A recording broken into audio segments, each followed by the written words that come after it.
5 taon. 5 taon kong ipinagluluksa ang mga anghel ko. 5 taon kong sinisisi ang sarili ko sa pagkawala nila, na kahit minsan ay hindi ko man lang nayakap o nahagkan.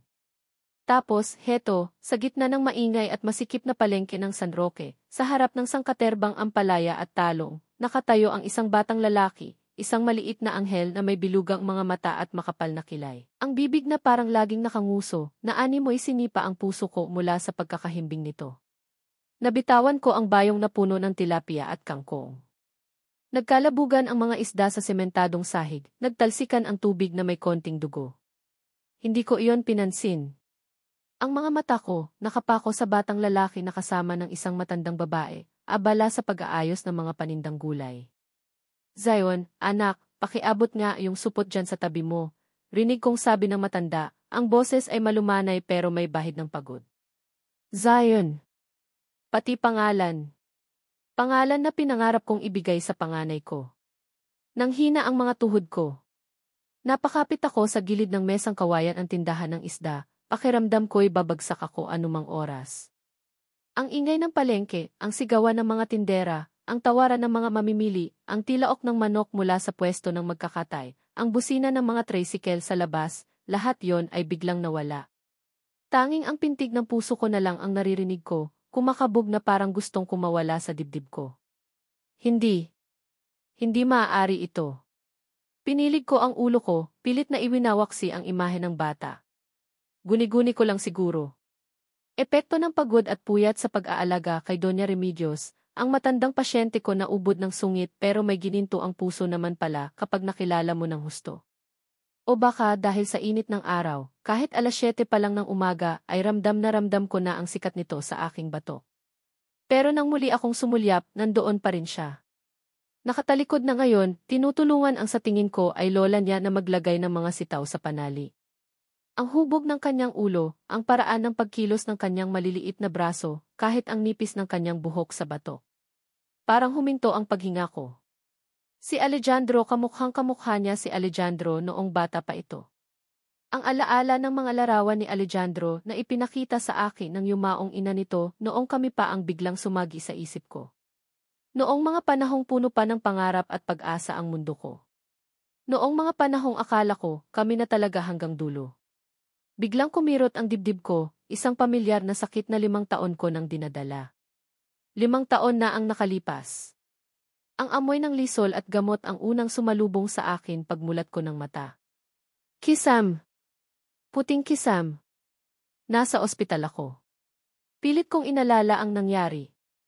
Ang huling natatandaan ko ay ang matinding sakit ng tiyan ko, ang pagmamadali ni Alejandro na isakay ako sa kotse, ang mga sigaw ko na hindi ko na mapigilan. Nangapa ako sa tiyan ko. Medyo malambot na. Wala na ang malaking umbok doon. Nasaan ang mga anak ko? 3 sila, sabi ng doktor. Triplets. Isang himala, sabi pa nga nila. Isang biyaya. Sinubukan kong bumangon pero nanlalambot pa ang buo kong katawan. May kung anong nakatusok sa kamay ko. Suero. Gising ka na pala, Hija. Ang malamig at matigas na boses na yon. Kahit hindi ko lingunin, alam kong si Doña Consuelo iyon, ang ina ni Alejandro. Ang babaeng mula umpisa pa lang ay tutol na sa relasyon namin ng kanyang anak. Napatingin ako sa kanya. Nakatayo siya sa paanan ng kama ko, nakapamaywang, ang mukha'y kasing lamig ng simoy ng hangin mula sa aircon ng kwarto. Walang bakas ng anumang emosyon, lalo na ng awa o pakikiramay. Nasaan po sila? Ang mga anak ko, halos pabulong kong tanong. Nanginginig ang boses ko, hindi lang siguro sa panghihina, kundi sa takot na nagsisimulang kumalat sa buong sistema ko. Ang takot sa kung anong sasabihin niya.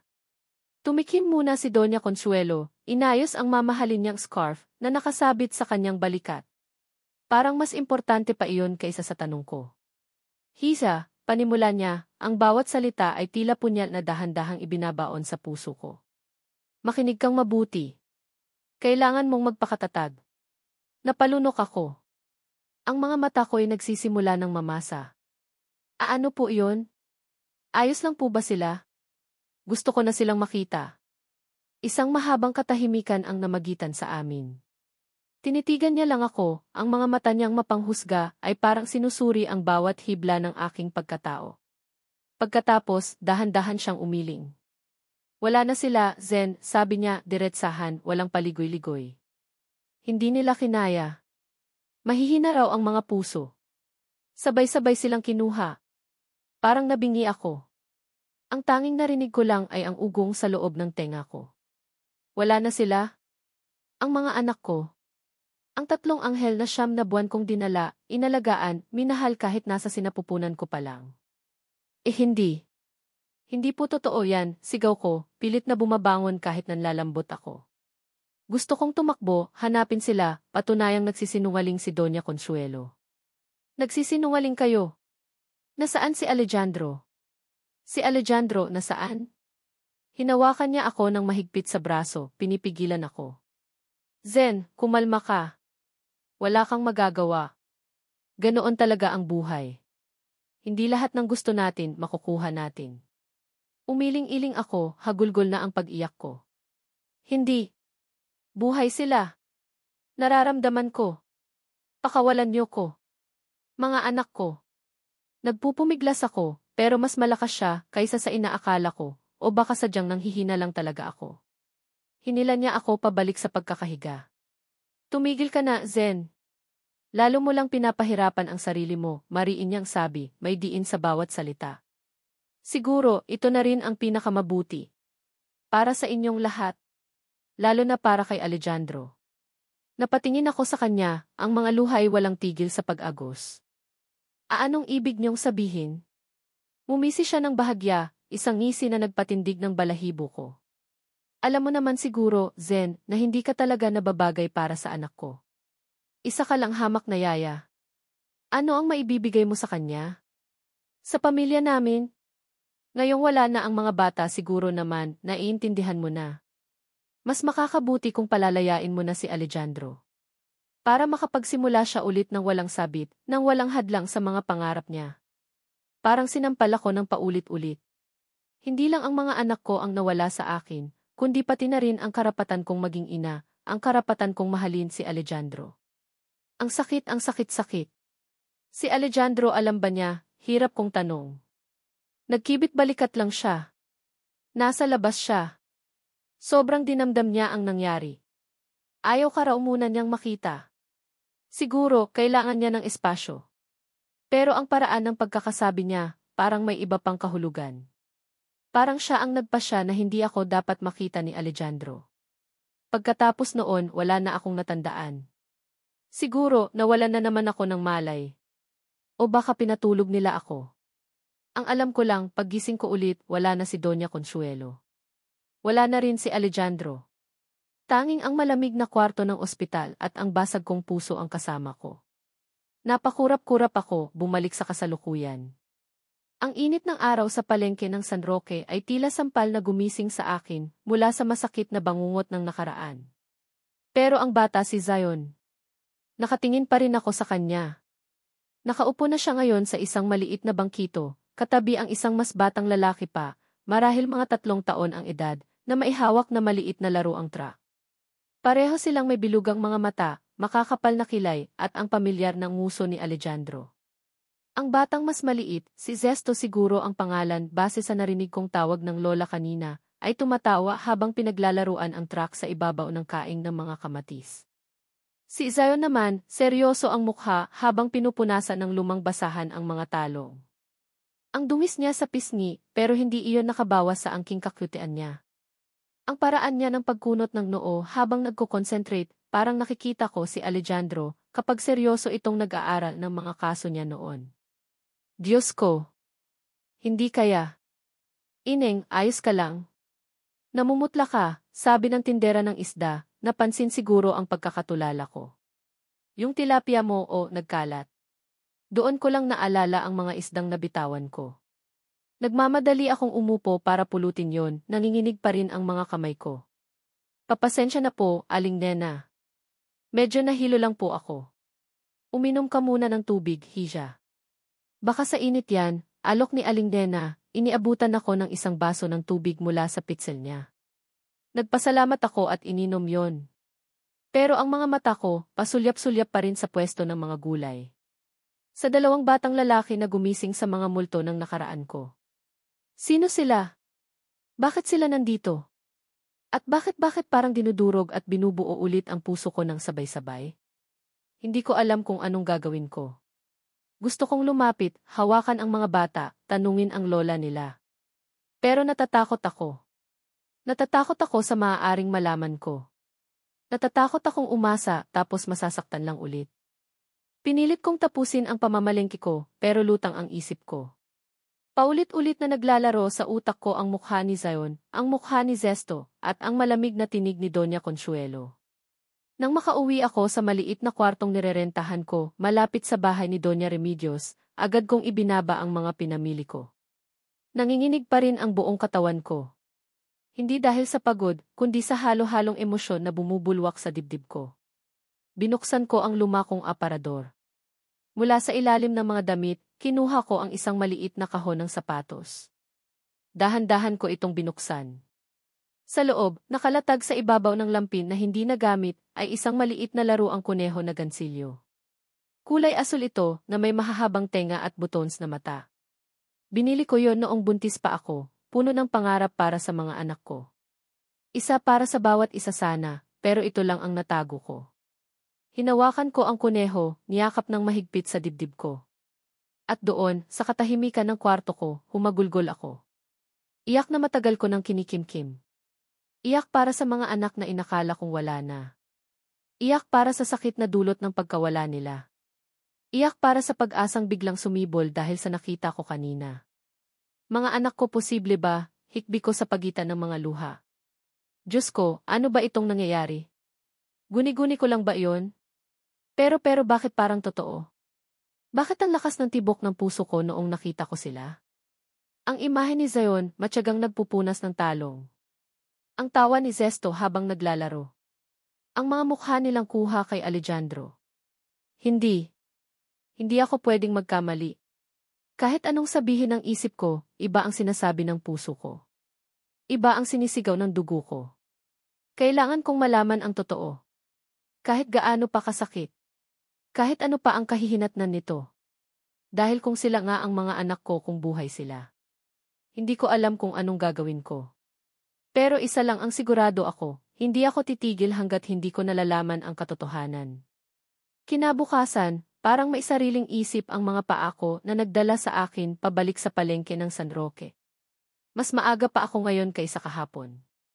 5:00 pa lang ng umaga, naroon na ako, nagbabaka sakaling maabutan ko ulit sila.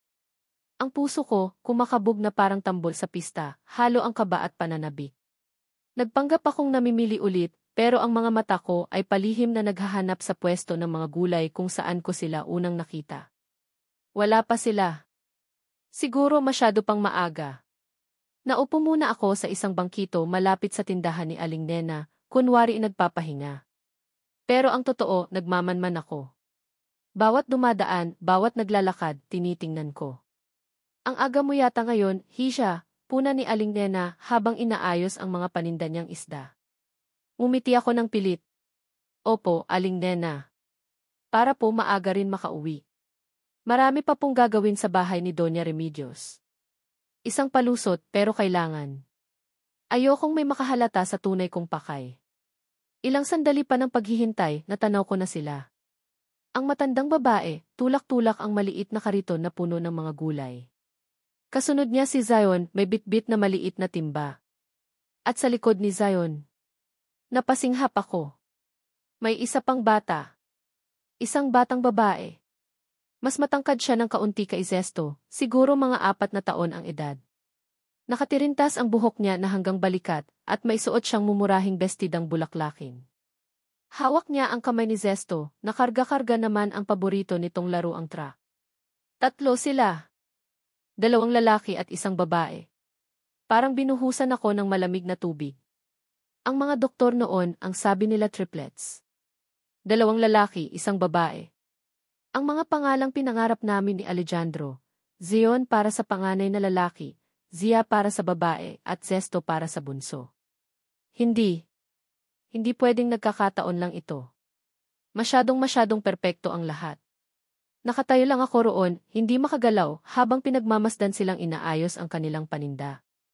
Si Zion, tulad kahapon, masipag na tumutulong. Si Zesto, umupo agad sa bangkito at nagsimulang maglaro. At si Zia napansin kong tahimik lang siya, pero ang mga mata niya ay malilikot, pinagmamasdan ang paligid. At ang mga mukha nila. Hindi ako pwedeng magkamali. Ang bilugang mga mata ni Zion, ang bahagyang singkit na mga mata ni Zia, ang maliit na ilong ni Zesto, lahat sila, maihawig kay Alejandro. Lalo na si Zion. Siya ang pinakakamukha. Para siyang mini-mini Alejandro. Pero ang mas nagpatigil sa paghinga ko ay nang umiti si Zia sa isang mamimili. Ang kanyang mga dimples. Katulad ng mga dimples ni Alejandro kapag bumingiti ito ng buong puso. Diyos ko! 3 sila. At lahat sila kamukha ni Alejandro. Ang takot na naramdaman ko kahapon ay napalitan ng isang kakaibang pagkalito at pag-asa. Hindi ko alam. Masyadong magulo ang isip ko. Kailangan kong makausap ang matandang babae. Kailangan kong malaman kung sino sila. Naglakas loob akong lumapit. Dahan-dahan, na parang anumang ingay ay makakabulabog sa isang napakadelikadong sitwasyon. Magandang umaga po, bati ko sa matanda, sinubukan kong gawing normal ang boses ko. Ang sisipag naman po ng mga apo ninyo. Napatingin sa akin ang matanda. Medyo may edad na siya, siguro mga nasa 60 anyos. May mga guhit na ng pagod at hirap sa kanyang mukha, pero ang mga mata niya'y malumanay. Ay, Hija. Kailangan, para may pantulong sa akin, sagot niya, umiti ng bahagya. Masasanay din yan. Mahirap ang buhay. Ako po si Zen, pagpapakilala ko, iniabot ang kamay ko. Ako naman si Aling Flor, pakilala niya, tinanggap ang kamay ko. Taga rito ka lang ba, Hija? Opo. Nagtatrabaho po ako bilang yaya nurse kay Doña Remedios, yung malaking bahay po sa kanto. Sabi ko, itinuro ang direksyon ng bahay. Ah. Kilala ko si Doña Remedios. Mabait yon, kahit medyo istrikta minsan, sabi ni Aling Flor. Napatingin ako sa mga bata. Si Zion, sumulyap sa akin, tapos ay yumuko ulit at nagpatuloy sa ginagawa. Si Zia naman, nakatitig sa akin, ang mga matay puno ng kuryosidad. Si Zesto, abala pa rin sa kanyang truck. Ang cute-cute naman po nila, sabi ko, hindi mapigilang mapangiti. Ano po ang mga pangalan nila? Ito si Zion, ang panganay, sabi ni Aling Flor, tinapik sa balikat si Zion. Ito naman si Zia at ang bunso, si Zesto. Parang may kung anong tumusok sa puso ko nang marinig ko ang mga pangalang iyon mula mismo sa kanya. Ang mga pangalang pinili namin ni Alejandro.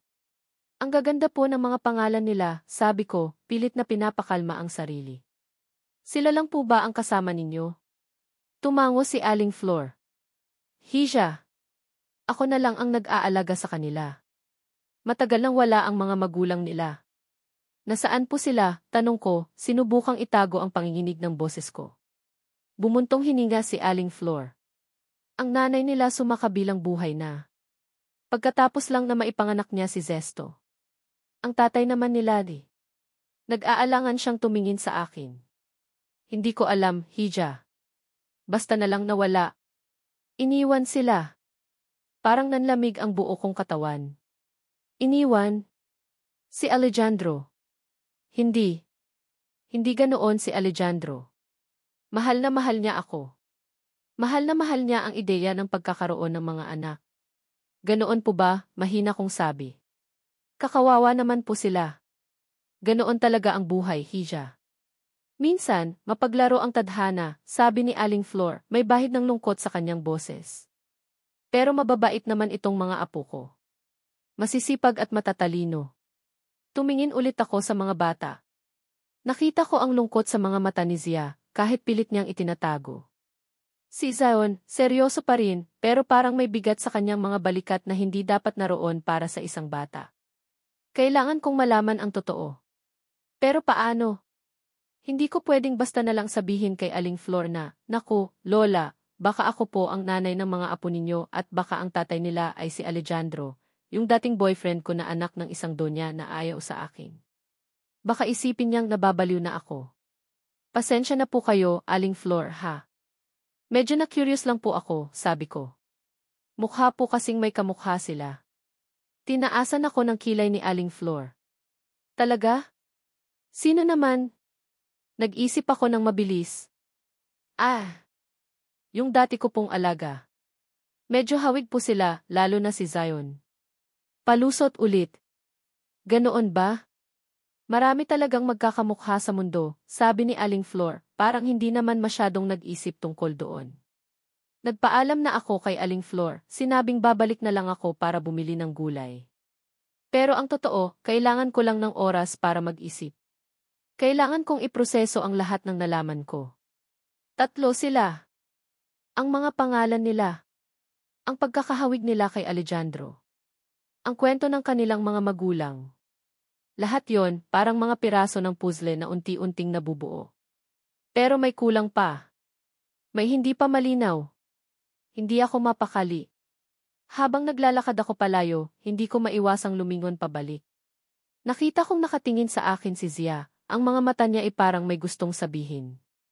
Bigla, may isang itim na van na huminto, hindi kalayuan sa pwesto nila Aling Flor.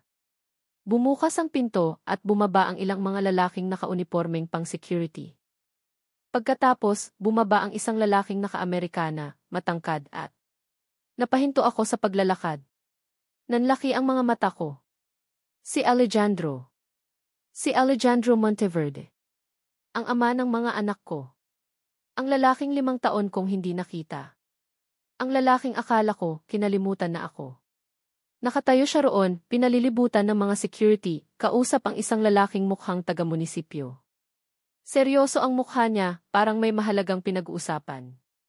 Nagbago na siya. Mas nagmukha siyang mature, mas seryoso. Pero ang tindig niya, ang paraan ng pagkumpas ng kanyang kamay habang nagsasalita, ang pamilyar na kurba ng kanyang mga labi siya pa rin iyon. Ang Alejandro ko. Kasabay ng pagkabigla, naramdaman ko ang isang matinding kirot sa dibdib ko. Ang alaala ng sakit ng pag-iwan ng pangungulila. Napansin kong napatingin din si Aling Flor at ang mga bata sa direksyon ni Alejandro. Si Zion nakatitig lang. Si Zia parang nagtataka. Si Zesto walang kamuwang-muwang, naglalaro pa rin. Si Alejandro, abala sa pakikipag-usap, hindi man lang napansin ang pamilya na ilang metro lang ang layo sa kanya. Hindi niya alam na ang mga anak niya, ang mga bunga ng pagmamahalan namin, ay naroroon lang, humihinga ng parehong hangin na hinihinga niya. At ako.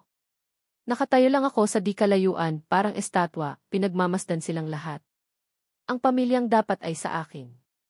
Ang pamilyang ipinagkait sa akin. Nagsimula akong manmanan sila ng palihim. Araw-araw, pumupunta ako sa palengke, kunwari namimili, pero ang totoo, gusto ko lang silang makita. Gusto kong masigurado na ayos lang sila. Gusto kong kabisaduhin ang bawat kilos nila, ang bawat ngiti, ang bawat tawa.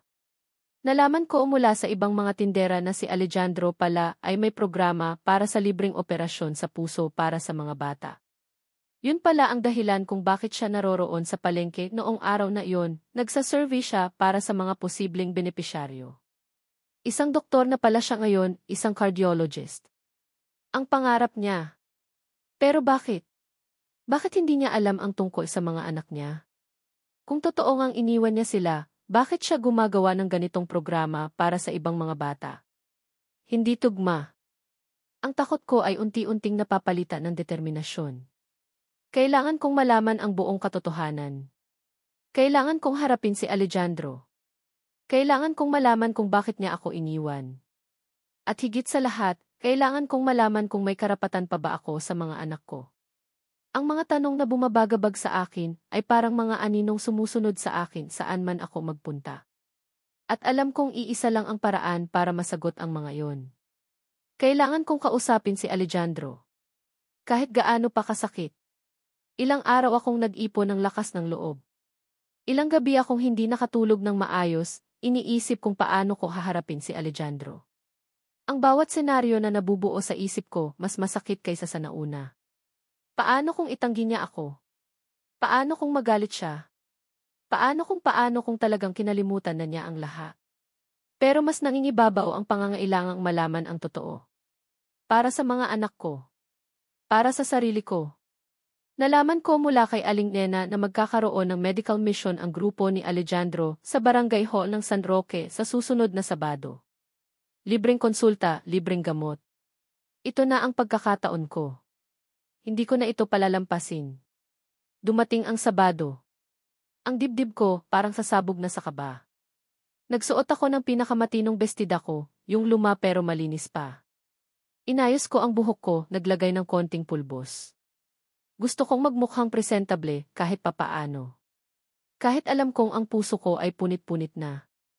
Maaga akong pumunta sa barangay hall. Marami ng tao. Mga nanay na may dalang mga anak, mga matatanda na may tungkod. Lahat sila umaasa sa tulong na maibibigay ng medical mission. Nakita ko agad ang tent kung saan nakapwesto si Alejandro. Napapaligiran siya ng mga pasyente at mga assistant niya. Nakasuot siya ng puting doctor's coat, at kahit sa malayuan, kitang-kita ko ang seryosong ekspresyon sa mukha niya habang kinakausap ang isang matandang babae. Ang pamilyar na kunot sa kanyang noo kapag nagko-concentrate siya. Napalunok ako. Ito na. Dahan-dahan akong lumapit, pumila kasama ng ibang mga tao. Bawat hakbang parang ang bigat-bigat. Ang bawat pintig ng puso ko mas malakas pa kaysa sa ingay ng mga tao sa paligid. Nang ako na ang susunod, parang huminto ang mundo ko. Nakatayo ako sa harap niya. Si Alejandro. Ang lalaking minahal ko ng buong buo. Ang lalaking ama ng mga anak ko. Tumingala siya mula sa mga papeles na hawak niya. Ang mga mata naming dalawa nagtagpo. Sa isang iglap, parang bumalik ang lahat. Ang mga ngiti, ang mga halik, ang mga pangarap. Ang sakit. Nakita ko ang bahagyang pagkunot ng noo niya, ang pagtataka sa kanyang mga mata. Pero walang bakas ng pagkilala. Walang emosyon. Parang nakatingin lang siya sa isang estranghero. Good morning. Please have a seat. What can I do for you? Sabi niya, ang boses niya ay formal, malamig. Katulad ng boses ng isang doktor na kakausap sa isang pasyente. Hindi katulad ng boses ni Alejandro na puno ng lambing kapag tinatawag ang pangalan ko noon. Parang may pumiga sa puso ko. Hindi niya ako nakikilala? O nagkukunwari lang siya? Naupo ako sa silyang nasa harap niya, nanginginig ang mga kamay ko na nakapatong sa aking kandungan. Alejandro di. Halos pabulong kong sabi. Ang pangalan niya, parang kailan lang pamilyar sa dila ko, pero ngayon parang ang hirap bigkasin. Nakita ko ang bahagyang pagbabago sa ekspresyon niya. Ang pagkagulat. Ang pag-aalala.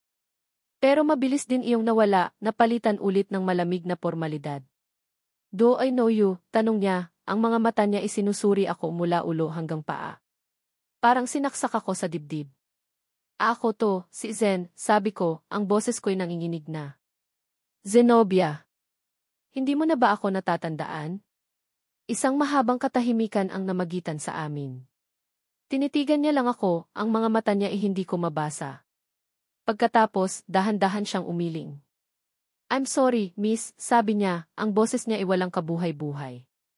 As don't recall. Perhaps you're mistaken.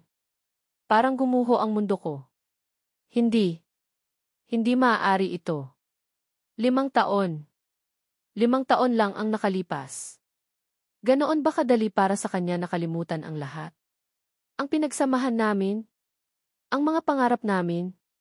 Hindi. Hindi ako pwedeng magkamali, git ko, ang mga luha ay nagsisimula ng mamuo sa aking mga mata. Si Alejandro ka, di ba? Alejandro Monteverde. Nagkakilala tayo sa ospital kung saan ako nagtatrabaho noon bilang yaya. Naging tayo. Nakita ko ang pag-igting ng kanyang panga. Ang malamig niyang titig, parang yelo. Look, miss, sabi niya, ang boses niya ay may bahid na ng inis. I'm very busy. Marami pang pasyente ang naghihintay. If you don't have any medical concerns, I suggest you leave. Pero, Alejandro, it's A.F. Monteverde, pagtatama niya, ang boses niya ay matigas. Ang sakit. Ang sakit-sakit. Parang dinudurog ang puso ko sa bawat salitang binibitawan niya. May kailangan kang malaman, sabi ko, pinipilit na labanan ang panginginig ng aking boses, ang mga luhang gusto nang kumawala. Tungkol sa mga anak natin. Biglang nagbago ang ekspresyon niya. Ang malamig niyang titig ay napalitan ng galit. Isang galit na hindi ko pa nakikita sa kanya noon. Anak, ulit niya, ang boses niya ay puno ng pangungutya. Anong pinagsasabi mo? Wala tayong anak. At kung meron man, bakit ngayon ka lang nagpakita? Dahil akala ko, patay na sila, sigaw ko, hindi ko na napigilan ang mga luha ko. Sinabi sa akin ng nanay mo. Sinabi niya na hindi nila kinaya. Nasabay-sabay silang kinuha. Natahimik si Alejandro. Nakatitig lang siya sa akin, ang mukha niya ay hindi maipinta. Ang galit sa kanyang mga mata ay napalitan ng pagkalito. Hindi ko sigurado. Ang nanay ko, tanong niya, ang boses niya ay mas mahina na ngayon. Si Doña Consuelo. Siya ang nagsabi sa akin, git ko. 5 taon, Alejandro. 5 taon kong pinaniwalaan na wala na sila. 5 taon kong ipinagluluksa ang mga anak na hindi ko man lang nakita. Napahilamo si Alejandro sa kanyang mukha. Parang bigla siyang napagod. Zenny. Nagsimula siyang magsalita, pero pinutol ko siya. Pero buhay sila, Alejandro. Nakita ko sila. 3 sila. Si Zion, si Zia, at si Zesto. Kamukhang-kamukha mo sila. Lalo na si Zion, sabi ko, ang boses ko'y puno ng desperasyon. Hindi ako pwedeng magkamali. Sila iyon. Ang mga anak natin. Umiling-iling si Alejandro. Hindi. Hindi maaari yan. Bakit hindi, tanong ko, ang puso ko'y kumikirot sa bawat pagtanggi niya. Dahil ba ayaw mo na sa akin? Dahil ba masaya ka na sa buhay mo ngayon? Dahil ba mas pinaniwalaan mo ang nanay mo kaysa sa akin? Biglang tumayo si Alejandro, ang mga kamay niya ay nakakuyom. Wala kang alam, Zen, sabi niya, ang boses niya ay puno ng hinanakit. Wala kang alam sa nangyari pagkatapos mong mawala. Mawala, ulit ko, hindi makapaniwala. Ako pa ang nawala. Alejandro, ikaw ang hindi nagpakita sa akin sa ospital. Ikaw ang hindi sumagot sa mga tawag ko. Ikaw ang nagpadala ng sulat na nagsasabing tapos na tayo. Flashback. Ilang linggo pagkatapos kong makalabas ng ospital, wala pa rin akong balita kay Alejandro. Ang tanging natanggap ko lang ay isang malamig na sulat, inihatid ng driver ni Doña Consuelo. Nakasulat doon, sa pamilyar na sulat kamay ni Alejandro, na kailangan na naming maghiwalay. Na mas makakabuti kung magkanya-kanya na kami ng landas. Na hindi na niya ako mahal. Ang bawat salita, parang patalim na tumutusok sa puso ko. Paulit-ulit kong binasa ang sulat, umaasang nagkakamali lang ako ng intindi. Pero malinaw ang lahat. Ayaw na niya sa akin. Sinubukan ko siyang tawagan pero laging unattended. Sinubukan kong puntahan siya sa bahay nila, pero hinarang ako ng mga gwardiya. Sinabi nila, utos daw ni Doña Consuelo na huwag akong papasukin. Gumuho ang mundo ko. Hindi lang ang mga anak ko ang nawala sa akin, kundi pati na rin ang lalaking pinakamamahal ko. Anong sulat? Tanong ni Alejandro, ang mukha niya ay puno ng pagkalito. Wala akong pinadalang sulat. Huwag ka nang magsinungaling, Alejandro, sigaw ko, ang galit at sakit ay naghahalo na sa dibdib ko. Nakita ko ang sulat kamay mo. Malinaw na malinaw. Hindi, Zen. Wala akong alam sa sinasabi mo, git niya. Ang alam ko lang, isang araw, pagpunta ko sa ospital, wala ka na. Umalis ka raw. Iniwan mo ako. Pagkatapos ng lahat ng nangyari, iniwan mo ako. Ang sakit sa boses niya. Ang hinanakit. Totoo ba to? Pero sinabi sa akin ni Doña Consuelo na ayaw mo na akong makita, sabi ko, nalilito na. Si Mama na naman, sabi ni Alejandro, ang boses niya ay puno ng frustrasyon. Lagi na lang si Mama. Zen, hindi mo ba naiintindihan? Pagkatapos ng sinabi niyang nangyari sa mga bata, gumuho ang mundo ko. Ikaw na lang ang natitira sa akin. Tapos, bigla ka na lang nawala. Ano ang iisipin ko? Pero sinabi niya di. Ano pa ba ang sinabi niya sa'yo, Zen? Tanong ni Alejandro, ang mga mata niya ay nakatitig sa akin, puno ng isang emosyon na hindi ko maintindihan. Ano pa ang mga kasinungalingang pinaniwalaan mo? Hindi ako makasagot. Ang lahat ng pinaniwalaan ko sa loob ng 5 taon, parang biglang gumuho. Sino ang nagsasabi ng totoo? Si Alejandro ba o ang ina niya? Kahit ano pa ang nangyari noon, Alejandro, sabi ko, pinipilit na maging matatag. Ang importante ngayon ang mga anak natin. Buhay sila. At kailangan nilang malaman ang totoo. Umiling si Alejandro. Hindi ko alam, Zen. Masyadong marami ito. Kailangan ko ng panahon para mag-isip. Panahon, ulit ko, hindi makapaniwala. 5 taon na ang nasayang, Alejandro. Ayaw mo pa ba silang makita? Tumingin siya sa akin, ang mga mata niya'y puno ng sakit. Zen, kung totoo man yang sinasabi mo, hindi ko alam kung kaya ko. Hindi ko alam kung paano. Dahil ba sa akin, tanong ko, ang boses ko'y basag na. Dahil ba galit ka pa rin sa akin? Hindi siya sumagot. Pero ang katahimikan niya, sapat na para malaman ko ang sagot. Wala kang karapatang bumalik sa buhay ko, Zen, sabi niya sa wakas, ang boses niya ay malamig, walang emosyon. Hindi pagkatapos ng ginawa mo. Parang sinampal ako. Ang sakit. Ang sakit-sakit. Umalis ka na, sabi niya, tumalikod sa akin, bumalik sa kanyang mga papeles. Parang wala lang nangyari. Parang hindi lang kami nag-usap tungkol sa mga bagay na maaaring magpabago sa buhay naming dalawa. Nakatayo lang ako roon, hindi makagalaw. Ang mga luha ko, walang tigil sa pag-agos. Ang puso ko, durog na durog. Ang lalaking minahal ko, ang lalaking ama ng mga anak ko, tinataboy ako. Hindi siya naniniwala sa akin. At galit siya sa akin dahil sa isang bagay na hindi ko naman ginawa. Dahan-dahan akong tumalikod, lumabas ng barangay hall. Ang bigat-bigat ng pakiramdam ko. Parang pasan ko ang buong mundo. Walang alam si Alejandro. O ayaw niyang malaman. Pero hindi ako susuko. Para sa mga anak ko. Hahanap ako ng paraan para malaman niya ang totoo. Kahit na ang kapalit nito ay ang masaktan pa ako ng paulit-ulit. Ang mga salitang binitawan ni Alejandro, wala kang karapatang bumalik sa buhay ko, Zen, ay parang sirang plakang paulit-ulit na tumutugtog sa isip ko. Masakit. Sobrang sakit. Pero sa kabila ng sakit, may isang bagay na hindi nawawala, ang determinasyon kong malaman niya ang totoo tungkol sa aming mga anak. Lumipas ang ilang araw na parang wala akong sarili. Lutang ang isip ko sa trabaho, minsan napapagalitan pa ako ni Doña Remedios dahil wala ako sa konsentrasyon. Pero naiintindihan naman niya, lalo na kapag nakikita niya ang pamumugto ng aking mga mata. Pag-ibig na naman ba yan, Zen? Tanong niya minsan, may halong pang-aasar pero may bakas din ang pag-aalala. Ngumingiti lang ako ng mapait. Kung alam lang niya. Isang hapon, habang nagdidilig ako ng mga halaman sa hardin ni Doña Remedios, may isang itim at mamahaling kotse ang huminto sa tapat ng gate.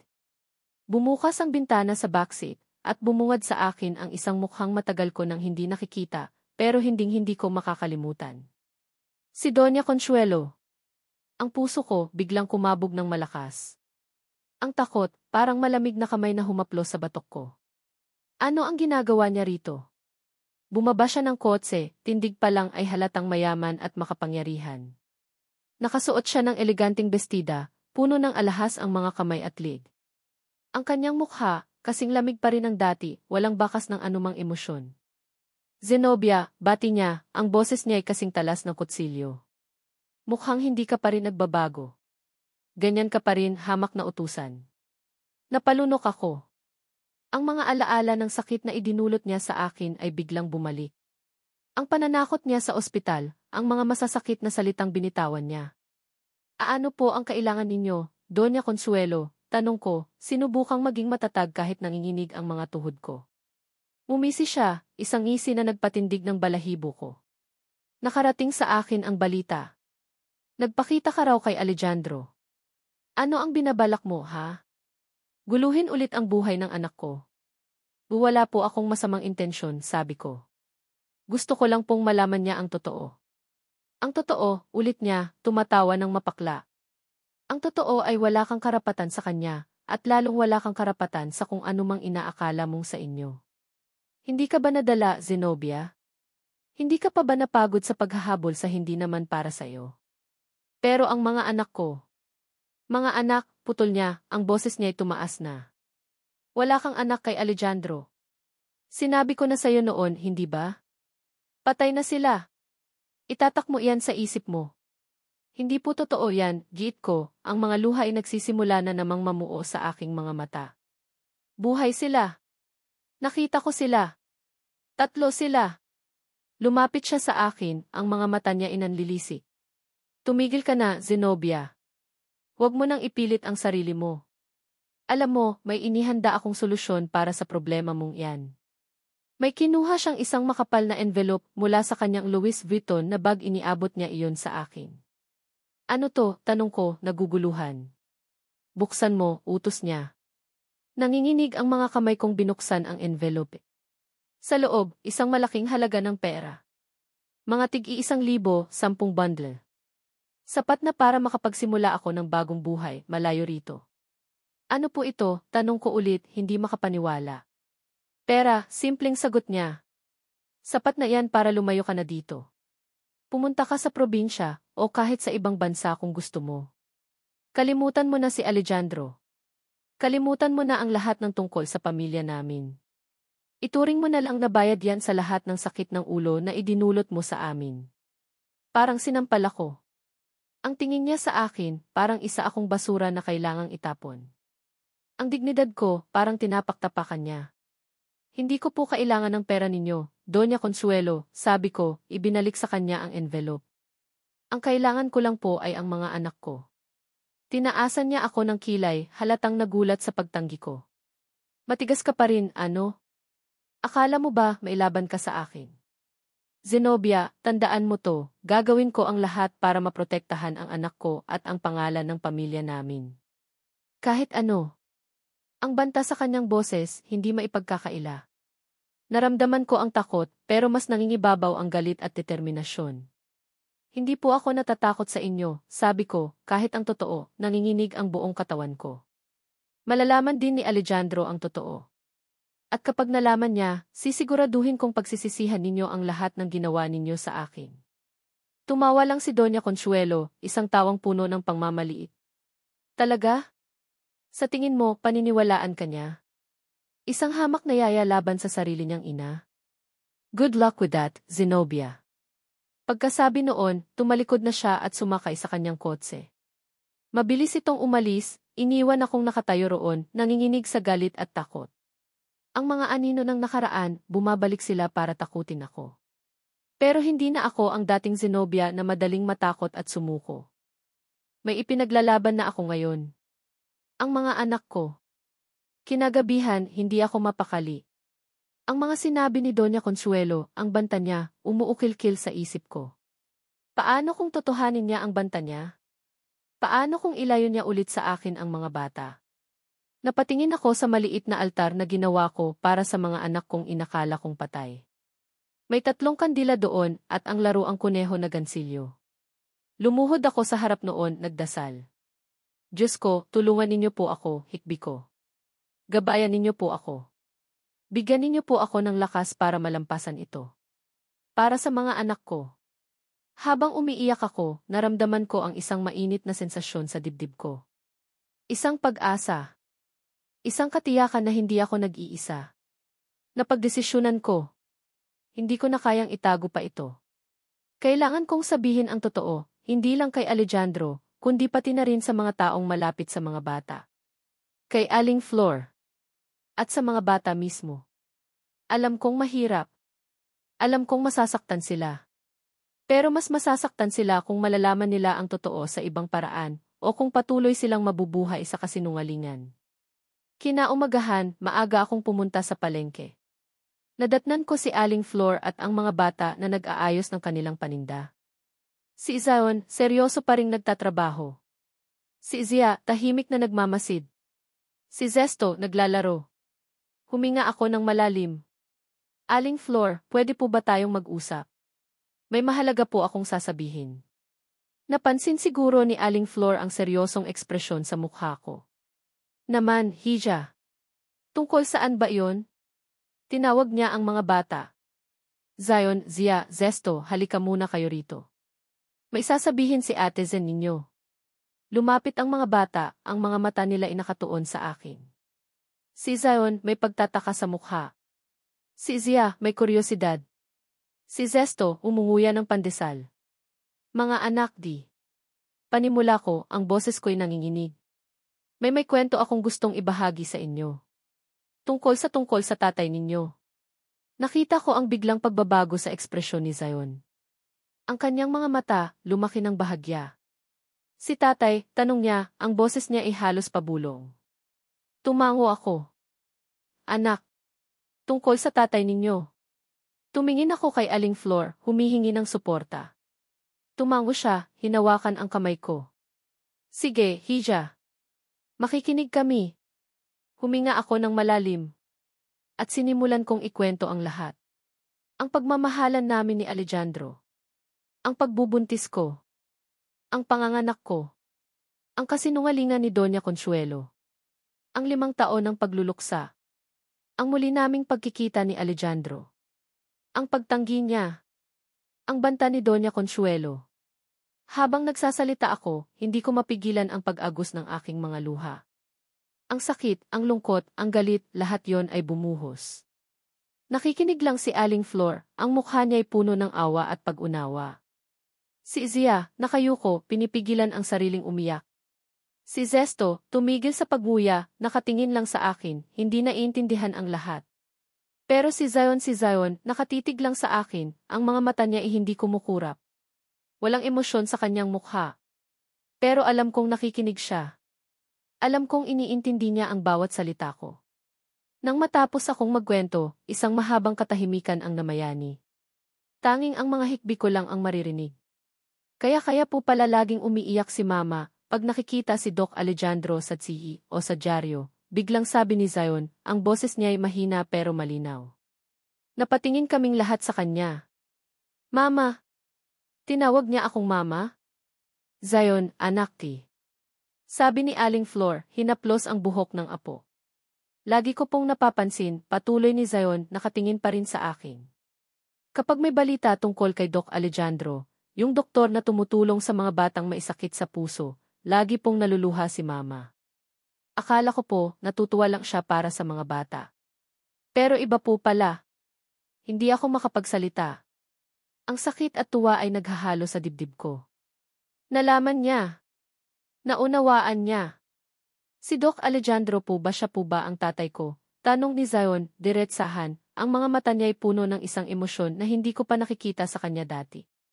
Isang pag-asa. Isang tanong na matagal na niyang gustong masagot. Bago pa ako makasagot, narinig namin ang boses ni Alejandro mula sa hindi kalayuan. Zion, anong ginagawa ninyo dyan? Napalingon kaming lahat. Nakatayo si Alejandro, kasama ang ilang mga staff niya, papalapit sa amin. Mukhang galing sila sa isa na namang community visit. Ang mga mata ni Zion, lumipat mula sa akin papunta kay Alejandro. Ang tanong niya kanina, nakabitin pa rin sa hangin. Tay ko siya, ulit ni Zion, mas malakas na ngayon, nakatingin kay Alejandro. Ang gulat sa mukha ni Alejandro, hindi maipagkakaila. Ang tanong ni Zion, tay ko siya, ay umalingaw sa maingay na palengke. Parang biglang huminto ang lahat ng tao sa kanilang ginagawa. Ang mga tindera, napahinto sa pagsigaw ng kanilang mga paninda. Ang mga mamimili, napalingon sa aming direksyon. Kahit ang mga nagbubuhat ng mga kaing, natigilan. Lahat ng mata, nakatuon kay Alejandro. Nakatayo si Alejandro, parang na-freeze, ang mga mata niya ay nakapako kay Zion. Ang pagkagulat sa kanyang mukha ay hindi maikakaila, halo ito ng pagkalito at isang emosyon na hindi ko pa nakikita sa kanya noon, takot. O baka naman pag-asa? Hindi ko masabi. Ang kaninang seryoso niyang ekspresyon habang kausap ang kanyang staff ay biglang naglaho, napalitan ng isang blankong titig. Ako naman parang nahulog mula sa langit. Ang puso ko, kumakabog na parang gustong kumawala sa dibdib ko. Hindi ko inaasahan ito. Hindi ko inaasahan na si Zion mismo ang magtatanong at sa harap pa ni Alejandro. Si Aling Flor, napahawak sa kanyang bibig, gulat din sa pangyayari. Si Zia, napayakap sa binti ng kanyang lola, ang mga mata ay puno ng pag-aalala. Si Zesto lang ang tila walang pakialam, patuloy sa paglalaro ng kanyang maliit na truck sa gilid ng mga panindang gulay, oblivious sa tensyon na namumuo. Anong sinasabi mo, bata? Nautal na tanong ni Alejandro, ang boses niya ay bahagyang nanginginig. Sinubukan niyang humiti pero halatang pilit. Ang mga mata niya hindi maalis kay Zion. Lumakad si Zion palapit kay Alejandro. Bawat hakbang niya, maliit pero puno ng determinasyon. Tumigil siya sa harap mismo ni Alejandro, tumingala, at inulit ang tanong niya, mas malinaw, mas matatag. Sabi po ni Mama Zen, kayo daw po ang tatay namin, sabi ni Zion, ang boses niya isapat lang para marinig naming malalapit. Totoo po ba iyon, Dok?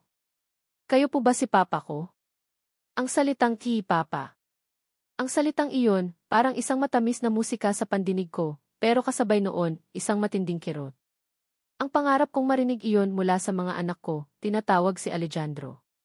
Nakita ko ang paglunok ni Alejandro. Ang kanyang Adam's apple, gumalaw. Ang mga kamay niya, bahagyang nanginig sa gilid ng kanyang katawan. Zion, anak ti. Mahina kong sabi, sinubukang pigilan ang namumuong eksena. Ayokong mapahiya si Alejandro o ang mga bata. Ayokong maging sentro kami ng atensyon ng buong palengke. Pero huli na ang lahat. Ang mga tao sa paligid nagsimula ng magbulungan. Ano raw? Tatay daw ni Zion si Doc Alejandro. Naku, totoo kaya yan? Kawawa naman yung bata kung nagsisinungaling lang yung nanay. Pero kamukha nga ni Doc, no? Ang mga bulungan parang mga bubuyog na umuugong sa paligid namin. Naramdaman ko ang pamumula ng aking mukha. Ang hiya. Ang takot sa kung anong sasabihin ng mga tao. Gusto kong takpan ang mukha ko, magtago, tumakbo palayo. Pero hindi ko magawa. Kailangan kong harapin ito. Para sa mga anak ko. Si Alejandro, parang wala pa ring masabi. Nakatitig lang siya kay Zion, pagkatapos ay sa akin, tapos kay Zia at Zesto. Ang kanyang isip, halatang naguguluhan, sinusubukang iproseso ang lahat ng nangyayari. Bigla, may isang babaeng staff ni Alejandro ang lumapit. Sir, okay lang po ba kayo? Baka po kailangan nyo nang umalis, marami pa po tayong pupuntahan. Sinubukan niyang hilahin ng bahagya si Alejandro palayo, pero hindi ito gumalaw. Sandali lang, sabi ni Alejandro, ang boses niya'y garalgal. Tumingin ulit siya kay Zion. Bakit mo nasabi yan, iho? Kasi po, sabi ni Mama Zen, mahal na mahal niyo daw po kami noon, sagot ni Zion, ang kanyang mga mata ay puno ng inosenteng pagtitiwala. Sabi niya, pinangakuan niyo daw po siya na bubuo kayo ng pamilya. Kami po ba yung pamilyang iyon? Parang may kung anong tumama kay Alejandro sa mga salitang iyon. Nakita ko ang panlalambot ng kanyang mga mata. Ang sakit. Ang pagsisisi. At saka po, dugtong ni Zion, kamukha niyo daw po ako. Sabi ni Lola Flor, pati daw po yung dimples ni Zia, sa inyo nakuha. At si Zesto, yung nguso niya, parang sa inyo rin daw po. Napatingin si Alejandro kay Zia, na sumisilip mula sa likod ni Aling Flor. Ngumiti ng bahagya si Zia, at lumitaw ang kanyang mga dimples. Pagkatapos, napatingin siya kay Zesto, na ngayon ay nakatingin na rin sa kanya, ang bibig ay bahagyang nakanguso. Hindi na napigilan ni Alejandro ang sarili. Dahan-dahan siyang lumuhod sa harap ni Zion, para magpantay ang kanilang mga mata. Ang kanyang mga kamay, nanginginig na inabot ang mga balikat ni Zion. Anong pangalan mo ulit, iho? Tanong ni Alejandro, ang boses niya ay puno ng isang emosyon na hindi ko pa narinig mula sa kanya. Isang halo ng pag-asa at takot. Zion po, sagot ng bata. Zion, Zia at Zesto. Kami po yung triplets. Triplets. Ang salitang iyon. Nakita ko ang pamumutla ni Alejandro. Ang kanyang mga mata nanlaki. Parang biglang may naalala siya. Isang bagay na matagal na niyang kinalimutan o pilit na kinalimutan. Zenny. Tawag niya sa akin, ang boses niya ay basag. Totoo ba to? Hindi ako makasagot. Tumango lang ako habang patuloy sa pag-agos ang aking mga luha. Ang bigat sa dibdib ko, parang unti-unting nababawasan, pero napapalitan ng isang kakaibang kaba. Ano ang gagawin niya? Sa di kalayuan, sa gilid ng palengke, natanaw ko ang isang pamilyar na figura. Si Doña Consuelo. Nakatayo siya malapit sa kanyang kotse, kasama ang kanyang driver. Nakatingin siya sa amin, ang mukha niya ay hindi maipinta. Nakita ko ang pagkataranta sa kanyang mga mata. Ang takot na mabunyag ang kanyang mga kasinungalingan. Bigla siyang tumalikod, nagmamadaling sumakay sa kotse. Mabilis itong umalis, parang may hinahabol o tinatakasan. Pero huli na ang lahat. Ang sikreto, nabunyag na. At si Zion ang nagsalita. Samantala, sa barangay hall, may isang maliit na entablado na inihanda para sa isang maikling programa bago simulan ang medical mission. May ilang mga lokal na opisyal doon at isang sound system. Bigla, kumawala si Zion mula sa pagkakahawak ni Alejandro. Mabilis siyang tumakbo papunta sa entablado. Bago pa siya mapigilan ng sinuman, kinuha niya ang mikropono mula sa stand. "Excuse po," sigaw ni Zion sa mikropono. Ang kanyang maliit na boses, umalinggaw sa buong paligid. Natigilan ang lahat. Ang mga opisyal sa entablado, nagulat. Ang mga tao sa ibaba, napatingin. "Doc Alejandro," tawag ni Zion, nakatingin kay Alejandro na nakaluhod pa rin sa gitna ng kalsada, hindi makapaniwala sa nangyayari. "Doc Alejandro Monteverde." Lahat ng atensyon nasa kanila na. Ang mga camera phone ng ilang mga usisero, nagsimula ng mag-record. "Doc T." Ulit ni Zion, ang boses niya ay nanginginig na ngayon, pero puno pa rin ang determinasyon. Kayo po ba si Papa ko?" Katahimikan. Isang nakabibinging katahimikan ang bumalot sa buong palengke. Tanging ang tunog lang ng humihingal na si Zion ang maririnig. Si Alejandro, parang napako sa kinatatayuan niya, nakatingin kay Zion pagkatapos ay sa akin. Ang kanyang mukha, puno ng hindi maipaliwanag na emosyon. Gulat. Hiya. Pagkalito. Sakit. Ako naman, parang gusto ko ng lamunin ng lupa. Nahulog ako sa kinaupuan kong bangkito, tinakpan ang aking mukha ng aking mga kamay. Ang hiya, parang kumakain sa buo kong pagkatao. Ang sikreto na matagal kong itinago, ang katotohanang pilit kong inilalabas, ngayon ay nasa gitna na ng entablado, isinisigaw ng sarili kong anak. Hindi ko alam kung ano ang susunod na mangyayari. Pero isa lang ang sigurado ako, ang buhay naming lahat magbabago na. Simula sa araw na ito. Ang mga salitang binitiwan ni Zion sa mikropono, "Doc, ikaw ba si Papa ko?" ay parang bombang sumabog sa gitna ng palengke ng San Roque. Ang nakabibinging katahimikan na sumunod ay mas matindi pa kaysa sa pinakamalakas na sigawan ng mga tindera. Lahat ng mata, bawat pe ng tenga, nakatutok sa maliit na batang lalaki sa entablado at sa doktor na nanatiling nakaluhod sa kalsada, tila hindi makapaniwala sa biglaang revelasyon. Si Alejandro, dahan-dahang tumayo.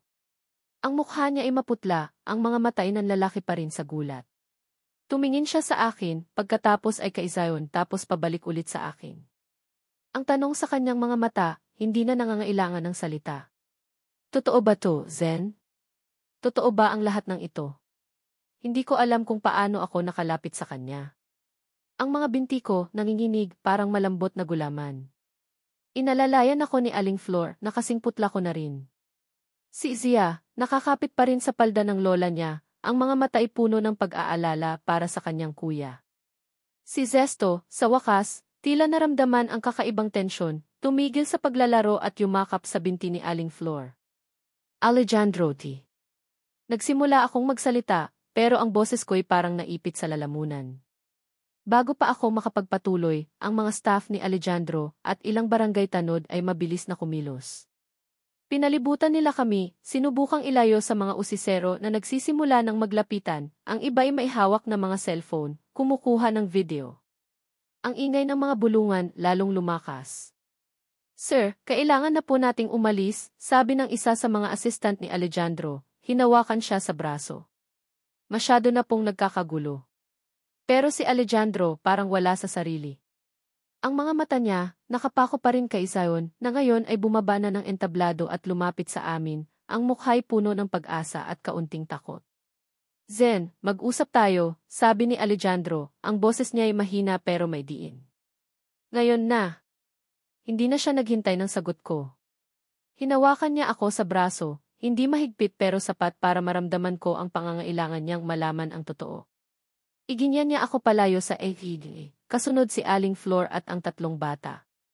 Ang kanyang mga security, mabilis na gumawa ng daan para sa amin. Dinala kami ni Alejandro sa isang maliit na opisina sa loob ng barangay hall. Isinara niya ang pinto, huminga ng malalim at hinarap ako. Ang kanyang mga mata, puno ng halo-halong emosyon, gulat, pagkalito, sakit, at isang maliit na kislap ng pag-asa. Zen, sabihin mo sa akin ang totoo, sabi niya, ang boses niya ay nanginginig. Sila ba talaga ang mga anak ko? Tumango ako, ang mga luhay muling bumalong sa aking mga mata. Alejandro. Sila ang mga anak natin. Ang triplets na inakala nating parehong wala na. Napahawak si Alejandro sa kanyang dibdib, parang hirap huminga. Napaupo siya sa isang silya, ang mga kamay niya inapasabunot sa kanyang buhok. Pero paano? Bakit? Ang sabi ni Mama D. Nagsinungaling siya, Alejandro, sabi ko, ang galit kay Doña Consuelo ay muling sumiklab sa dibdib ko. Nagsinungaling siya sa ating dalawa. Ikinuwento ko ulit sa kanya ang lahat, mula sa panganganak ko hanggang sa pananakot ni Doña Consuelo sa ospital. Ikinuwento ko kung paano niya ako pinaniwala na patay na ang mga bata, kung paano niya ako pinalayas, at kung paano niya ako pinadalhan ng sulat na nagsasabing ayaw na sa akin ni Alejandro. Habang nagsasalita ako, nakikinig lang si Alejandro. Ang kanyang mukha, unti-unting nagbabago. Ang pagkalito, napapalitan ng galit. Ang sakit, napapalitan ng determinasyon. Hindi ako makapaniwala, sabi niya, umiling-iling. Si Mama magagawa niya yon? Hindi lang yon, Alejandro, sabi ko, ang boses ko'y nanginginig sa galit. Noong isang araw, pinuntahan niya ako. Tinakot niya ako. Sinubukan niya akong suhulan para lumayo ulit. Lalong nagdilim ang mukha ni Alejandro. Hayop siya, bulalas niya, napasuntok sa mesa. Nagulat kaming lahat sa biglaang pagsabog niya. Si Zion, lumapit kay Alejandro, hinawakan ang kamay nito. Papa, wag po kayong magalit. Napatingin si Alejandro kay Zion. Ang galit sa kanyang mukha, unti-unting napalitan ng lambot. Hinawakan niya ang maliit na kamay ni Zion, pinisil ito ng marahan. Kailangan ko ng ebidensya, Zen, sabi ni Alejandro, tumingin sa akin. Kailangan kong mapatunayan ang lahat ng ito. Hindi lang para sa sarili ko, kundi para sa kanila. Itinuro niya ang mga bata. Mayroon ako, sabi ko. Kinuha ko mula sa aking bag ang isang maliit na plastic envelope. Sa loob nito, ang kopya ng birth certificate ng mga bata na nakuha ko mula sa City Hall ilang araw na ang nakalipas, pagkatapos kong mag-ipon ng lakas ng loob para kumuha. Nakapangalan sa akin bilang ina at blanko ang espasyo para sa ama. Iyon ang isa sa mga bagay na ipinagtaka ko noon, pero ngayon, naiintindihan ko na. Malamang, si Doña Consuelo rin ang may pakana noon. Ibinigay ko rin sa kanya ang mga lumang larawan namin ni Alejandro, noong mga panahong masaya pa kami, puno ng pangarap. At ang pinakamahalaga, ang maliit na kwintas na may 3 maliliit na anghel na pendant, ang regalo ko sana para kay Alejandro noong ipinagbubuntis ko ang mga bata, para maalala niya sila. Hindi ko iyon naibigay dahil sa nangyari. Ito, sabi ko, inabot sa kanya ang kwintas. Para sana sa'yo to, para maalala mo sila. Kinuha ni Alejandro ang kwintas, tinitigan ito ng matagal. Nakita ko ang pamumuo ng luha sa kanyang mga mata. Ang mga anghel ko di. Bulong niya. Kailangan nating pumunta sa ospital kung saan ka nanganak, Zen, sabi ni Alejandro, tumayo. Kailangan nating makuha ang mga medical records. Kailangan nating malaman kung sino ang doktor na nagpaanak sa'yo, kung sino ang mga nurse na naroon. Hindi na kami nagsayang ng oras. Iniwan namin si Aling Flor at ang mga bata sa barangay hall, sa pangangalaga ng ilang mapagkakatiwalaang staff. Nangako kaming babalik agad. Sa ospital, hindi naging madali ang lahat. Sa una, ayaw ibigay sa amin ang mga records, kesyo confidential daw. Pero nang magpakilala si Alejandro bilang A.K. Alejandro Monteverde, at nang makita nila ang determinasyon sa aming mga mata, pumayag din sila. Habang hinihintay namin ang mga dokumento, sinubukan naming hanapin ang mga staff na nakaduty noong araw na iyon. Marami sa kanila, wala na, lumipat na ng ibang ospital o nag-retire na. Pero may isang nurse, si Nurse Loida, na natatandaan pa ang pangalan ko. Medyo may edad na siya ngayon, pero matalas pa rin ang memorya. Noong una, nag-aalangan siyang magsalita. Halatang natatakot. Pero nang makita niya ang desperasyon sa aming mga mata, at nang marinig niya ang kwento namin, bumigay din siya. Opo, natatandaan ko po kayo, Ma'am Zen, sabi ni Nurse Loida, ang boses niya ay nanginginig. At natatandaan ko rin po si Doña Consuelo. Ano po ang nangyari noong araw na iyon, Nurse Loida? Tanong ni Alejandro, ang boses niya ay mahinahon pero may diin. Sabihin niyo po ang totoo. Huminga ng malalim si Nurse Loida. Pagkatapos niyo pong manganak, Ma'am Zen, 3 po talaga sila. Malulusob. Pero si Doña Consuelo po. Nag-aalangan siyang tumingin sa amin. Ano po ang ginawa niya, git ko? Pinatawag niya po kaming lahat na staff na naroon, patuloy ni Nurse Loida. Sinabihan niya po kami na kailangan naming sabihin sa inyo na hindi kinaya ng mga bata. Na namatay sila. Pinagbantaan niya po kami. Sinabi niya na kung hindi kami susunod, sisirain niya ang buhay namin, ang mga lisensya namin. Parang binuhusan ako ng malamig na tubig. Ang kasamaan ni Doña Consuelo walang kapantay. At ang mga bata, Nurse Loida? Saan niya dinala? Tanong ni Alejandro, ang galit ay muling bumabalik sa kanyang mga mata.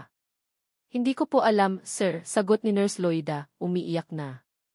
Ang alam ko lang po, may tinawagan siyang isang tao. Pagkatapos noon, may dumating na van at kinuha ang mga bata. Wala na po kaming nagawa. Takot po kami. At ang tungkol sa akin, tanong ko. Bakit sinabi niya kay Alejandro na umalis ako, na iniwan ko siya? Yun din po ang utos niya sa amin, ma'am, sabi ni Nurse Loida. Na kapag nagtanong si Sir Alejandro, sabihin naming umalis na kayo. Na ayaw niya na siyang makita. Napapikit si Alejandro. Ang sakit. Ang sakit ng katotohanan. Ang sakit ng pagkakatraidor ng sarili niyang ina. Nakuha na namin ang mga medical records. Malinaw na nakasulat doon, 3 sanggol, 2 lalaki, 1 babae, ipinanganak ni Zenobia Ramirez. Walang nakasulat na namatay sila. Ang lahat ng ebidensya, tumuturo sa iisang tao, si Doña Consuelo. Paglabas namin ng ospital, hindi nagsasalita si Alejandro. Nakatingin lang siya sa malayo, ang mga kamao niya ay nakakuyom. Alam kong nagpupuyos siya sa galit. Alam kong nasasaktan siya. Alejandro T. Mahina kong sabi, hinawakan ang braso niya. Tumingin siya sa akin, ang mga mata niya'y puno ng sakit at pagsisisi. Zen, patawarin mo ako, sabi niya, ang boses niya'y basag. Patawarin mo ako dahil naging bulag ako. Dahil mas pinaniwalaan ko siya kaysa sayo. Dahil hinayaan kong mangyari ito. Hindi ako sumagot. Ang sakit na naramdaman ko sa loob ng 5 taon, hindi basta-basta mawawala sa isang paumanhin lang. Pero nakita ko ang sinseridad sa kanyang mga mata. Nakita ko ang sakit na nararamdaman niya. Ang nanay ko di. Sabi ni Alejandro, umiling-iling. Hindi ko alam kung paano ko siya haharapin. Hindi ko alam kung ano ang gagawin ko. Ang importante ngayon, Alejandro, sabi ko, ay ang mga anak natin. Kailangan nilang malaman na mahal natin sila.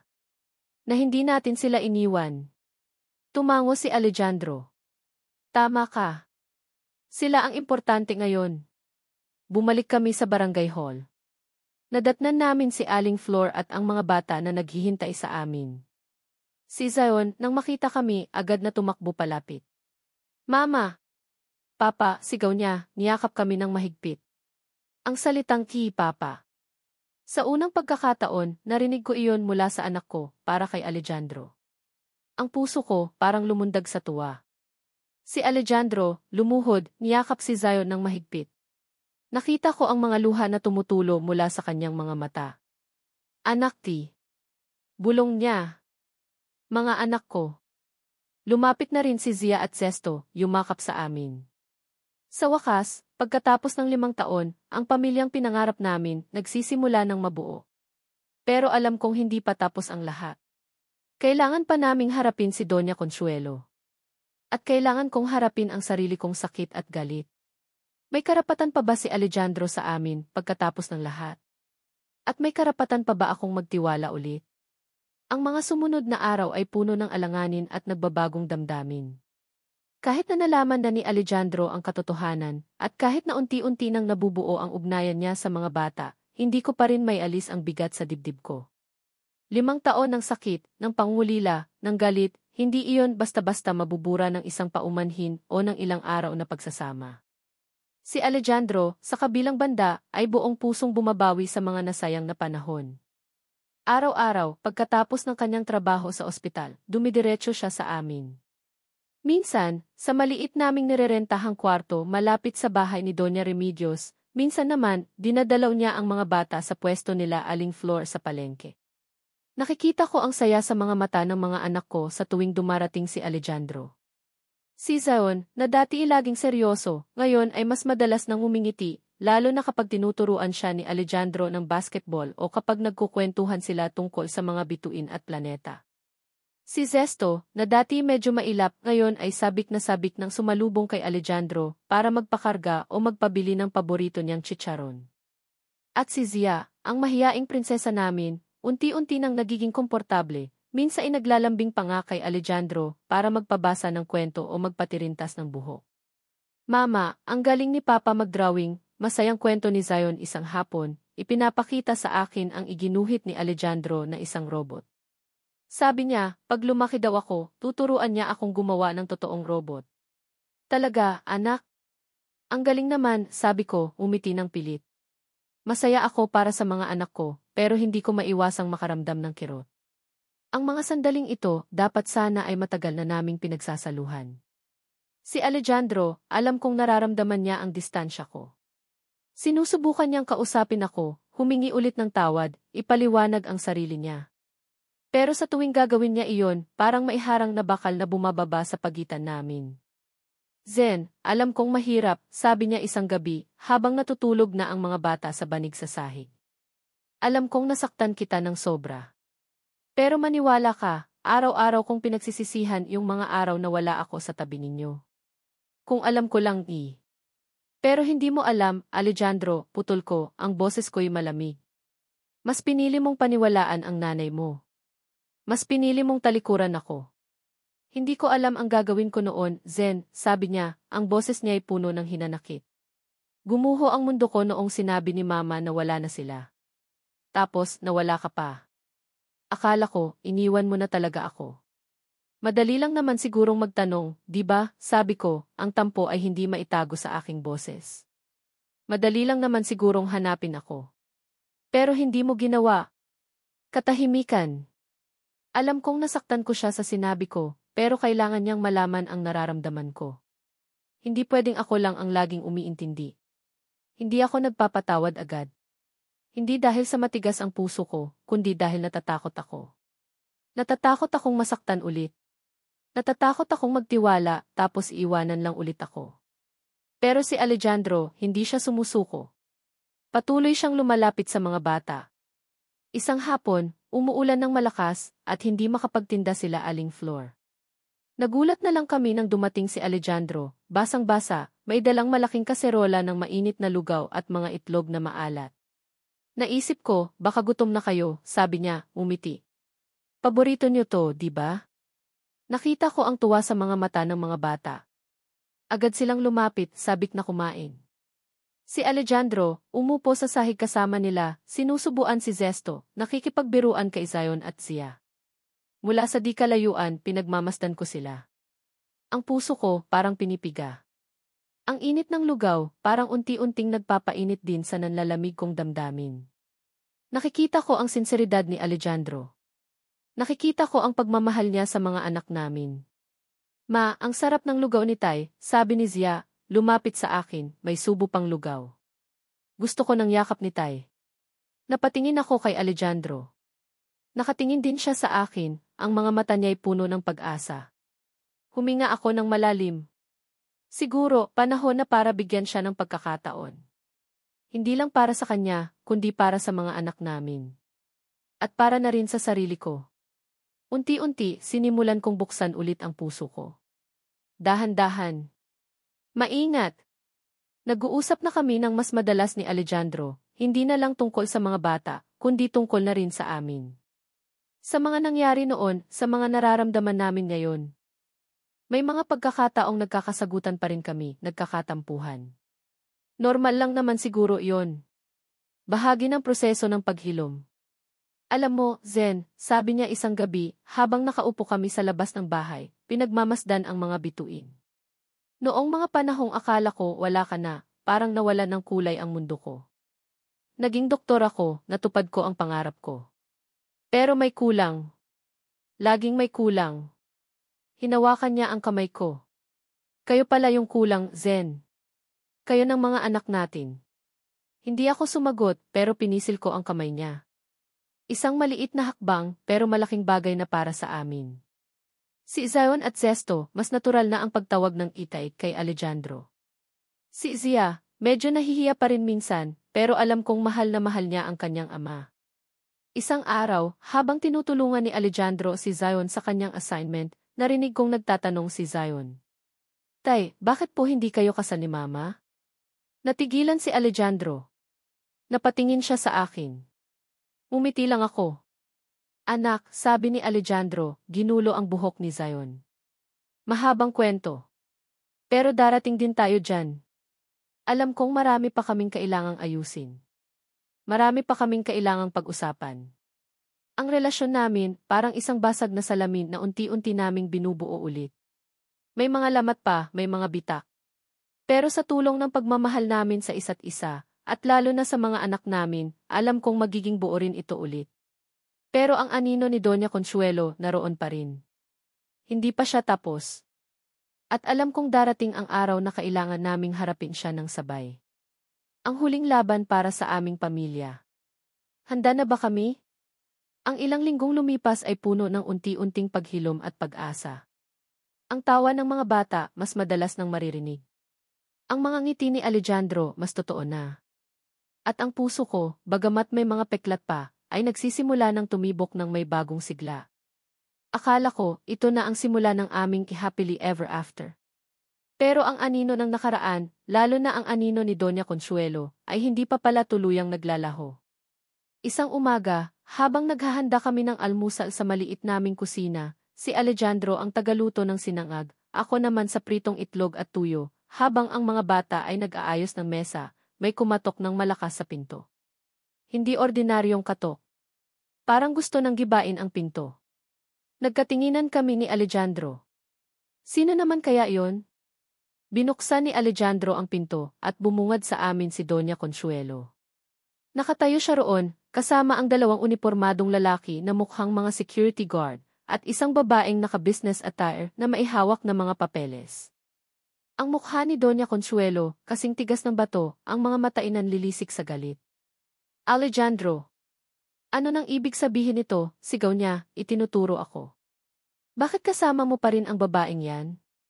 At ang mga batang yan? Bago pa makasagot si Alejandro, pumasok si Doña Consuelo sa loob ng bahay, hindi man lang nagpaalam. Ininspeksyon niya ang paligid, ang mga matay puno ng pandidiri. Dito ka na nakatira ngayon, anak, tanong niya, ang boses niya ay puno ng pangungutya. Sa ganitong klaseng lugar, pagkatapos ng lahat ng pinaghirapan ko para sa'yo, ito ang igaganti mo sa akin. Mama, umalis na kayo, mariing sabi ni Alejandro, sinubukang harangan ang kanyang ina. Wala kayong karapatang pumasok dito nang walang pahintulot. Wala akong karapatan, ulit ni Doña Consuelo, tumawa ng mapakla. Ako ang ina mo, Alejandro. At may karapatan akong malaman kung bakit mo sinisira ang buhay mo dahil sa babaeng yan.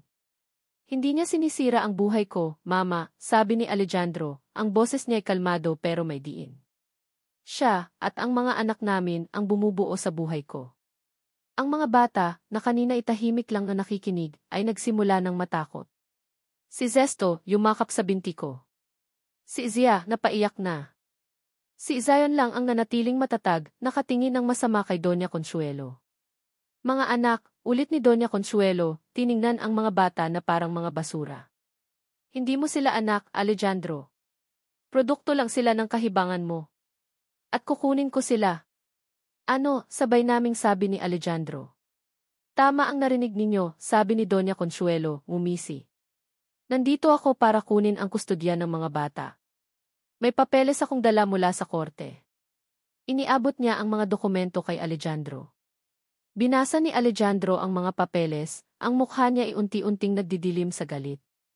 Gawa-gawa lang to, Mama. Pick 2. Hindi yan peke, anak, sabi ni Doña Consuelo. May mga testigo ako na magpapatunay na hindi ninyo kayang alagaan ang mga bata. Na si Zenobia ay isang masamang impluensya. At na ako, bilang lola nila, ang mas may karapatan sa kanila. Hindi kami sasama sa'yo, sigaw ni Zion, humarang sa harap namin ni Alejandro. Ayaw namin sa'yo. Masama ka. Aba, bastos na bata, sigaw ni Doña Consuelo, akmang sasampalin si Zion, pero mabilis siyang napigilan ni Alejandro. Huwag na huwag mong sasaktan ang anak ko, Mama, sigaw ni Alejandro, ang mga mata niya ay nag-aapoy sa galit. Umalis na kayo. Bago pa ako makalimot na ina kita. Hindi ako aalis dito hanggat hindi ko nakukuha ang mga bata, giit ni Doña Consuelo. Mga guard, kunin niyo sila. Ang dalawang security guard, akmang lalapit sa mga bata, pero hinarangan sila ni Alejandro. Subukan niyo lang, banta niya. Ang eksena ay naging magulo. Sigawan. Iyakan. Tulakan. Ang mga kapitbahay na naalarma sa ingay ay nagsimula ng maglabasan. Si Aling Flor, nakararating lang para dalhan kami ng paninda, ay agad na lumapit para tumulong. Doña Consuelo, ano ba itong ginagawa ninyo? Sabi ni Aling Flor. Hindi niyo ba nakikita, masaya na ang mga bata kasama ang mga magulang nila? Tumahimik ka, matandang hukluban, sigaw ni Doña Consuelo. Wala kang pakialam dito. Ang gulo ay umabot na sa barangay hall. Dumating ang mga barangay tanod at si Kapitan. Sinubukan nilang pakalmahin ang sitwasyon, pero si Doña Consuelo, hindi matinag. Ipinagpipilitan niya ang kanyang karapatan. May utos po ako mula sa korte, Kapitan, sabi ni Doña Consuelo, ipinapakita ang mga papeles. Tiningnan ni Kapitan ang mga dokumento. Mukhang pirmado nga po ito ng huwes, Doña. Pero kailangan pa rin po nating marinig ang panig ng mga bata at ni Anne Monteverde. Isang mabilisang pagpupulong ang isinagawa sa barangay hall. Naroon kami, si Doña Consuelo, ang kanyang abogado, si Kapitan, at ilang mga residente na gustong sumaksi. Si Doña Consuelo walang tigil sa paninira sa akin. Kesyo pabaya raw akong ina, wala raw akong trabaho, at ginagamit ko lang daw ang mga bata para makakuha ng pera kay Alejandro. Ang sakit pakinggan ng mga kasinungalingan niya. Pero hindi ako nagsalita. Hinayaan ko siyang ilabas ang lahat ng kanyang galit. Nang si Alejandro na ang magsalita, tumayo siya ng tuwid, ang boses niya ay puno ng dignidad. Lahat ng sinabi ng ina ko ay kasinungalingan, panimula niya. Si Zenobia ay isang mabuting ina. Mahal na mahal niya ang aming mga anak. At ako, mahal na mahal ko si Zenobia. Mahal na mahal ko ang aking pamilya. Tumingin siya kay Doña Consuelo, ang mga mata niya ay puno ng sakit at awa. Mama, hindi ko alam kung bakit mo to ginagawa. Pero sana, dumating ang araw na makita mo ang pagkakamali mo. Sana, matanggap mo na masaya na ako. Masaya na kami. Hindi. Hindi ako papayag, sigaw ni Doña Consuelo. Akin ang mga batang yan. Ako ang lola nila. Bigla, tumayo si Zion. Lumapit siya sa mikropono na nasa gitna. Ang lahat, napatingin sa kanya. Hindi po kami sasama sa inyo, Lola, sabi ni Zion, ang boses niya ay matatag kahit halatang nanginginig. Ayaw po namin sa inyo. Masama po kayo. Sinungaling po kayo. Napasinghap ang mga tao sa loob ng barangay hall. Ang tapang ng bata. Pinaghiwalay niyo po si Mama at si Papa, patuloy ni Zion, ang mga luha ay nagsisimula ng tumulo sa kanyang mga mata. Sinabi niyo pong patay na kami. Pinahirapan niyo po si Mama. Pinahirapan niyo po kami. Si Doña Consuelo hindi makapagsalita. Ang kaninang matapang niyang tindig, unti-unting nanghina. Mahal po namin si Mama. Mahal po namin si Papa, sabi ni Zion, tumingin sa amin ni Alejandro. Gusto po naming maging isang buong pamilya.